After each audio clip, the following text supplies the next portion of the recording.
जब बात होती है अडानी ग्रुप की, गौतम अडानी की, तो जनाब सबसे पहले नजरें जो है वो उनके दौलत और उनकी कंपनियों पर ही जाती है।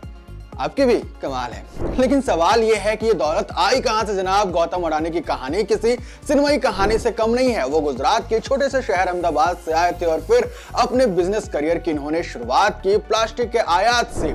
शुरू में बहुत ही साधारण सा बिजनेस था, मगर अडानी ने छोटी छोटी शुरुआत से खुद को बड़ा ख्वाब देखने वाला इंसान बना लिया। 80s में जब बाकी लोग अपने कारोबार को धीरे धीरे धीरे बढ़ा रहे थे, तो अडानी पोर्ट्स ने इंफ्रास्ट्रक्चर और भारी कारोबार में कूद कर अडानी ग्रुप को जन्म दिया। और इस ग्रुप का आज हर बड़े सेक्टर में दबदबा है, जैसे कि एयरपोर्ट, स्पोर्ट्स, कोल एनर्जी और अब ग्रीन एनर्जी भी। अब सवाल ये उठता है कि क्या अडानी की सफलता में सिर्फ उनकी मेहनत का हाथ है या फिर उनके साथ कोई राजनीतिक समर्थन भी था।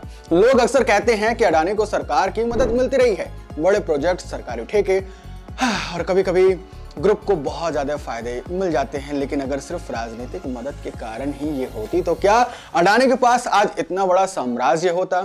शायद नहीं।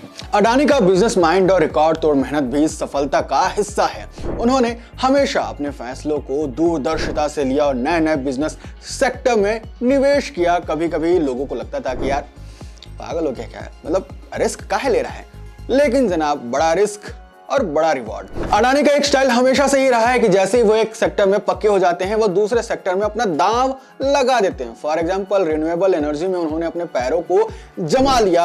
अडानी ग्रीन एनर्जी आज भारत का सबसे बड़ा सोलर प्रोड्यूसर बन चुका है। ऐसे कई प्रोजेक्ट्स हैं जिनमें अडानी ने रिस्क लिया है, लेकिन उनका अंदाजा सही निकला है। उनके ऊपर कई आरोप भी लगते हैं। हिंडनबर्ग रिपोर्ट के मुताबिक आरोप उन्होंने लगाए कि भैया बाजार में इनके शेयर्स जो है वो मैनिपुलेट हो रहे हैं। इसके अलावा अडानी के साथ जुड़े राजनीतिक कनेक्शन को लेकर भी कई बार सवाल उठे हैं। इसके बावजूद अडानी ने अपनी मेहनत और स्मार्ट फैसलों के बल पर इन सभी विवादों को नजरअंदाज किया है और अपने बिजनेस को बढ़ाते रहे हैं। अब अगर बात करें अडानी की दौलत के बारे में, तो ये केवल सरकार की मदद का नतीजा देखिए नहीं हो सकता है। असली कारण है उनकी मेहनत, उनकी दूरदर्शिता और स्मार्ट फैसले।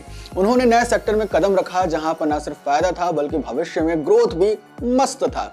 आज अडानी भारत के सबसे बड़े बिजनेसमैन में तमगा हासिल किए बैठे हैं और उनकी कंपनी दुनिया भर में फैल चुकी है। उम्मीद है कि आपको अडानी ग्रुप का ये केस स्टडी मस्त लगा होगा। अगर आप ऐसी और केस स्टडी जानना चाहते हैं तो इस वीडियो को लाइक और सब्सक्राइब जरूर करिएगा।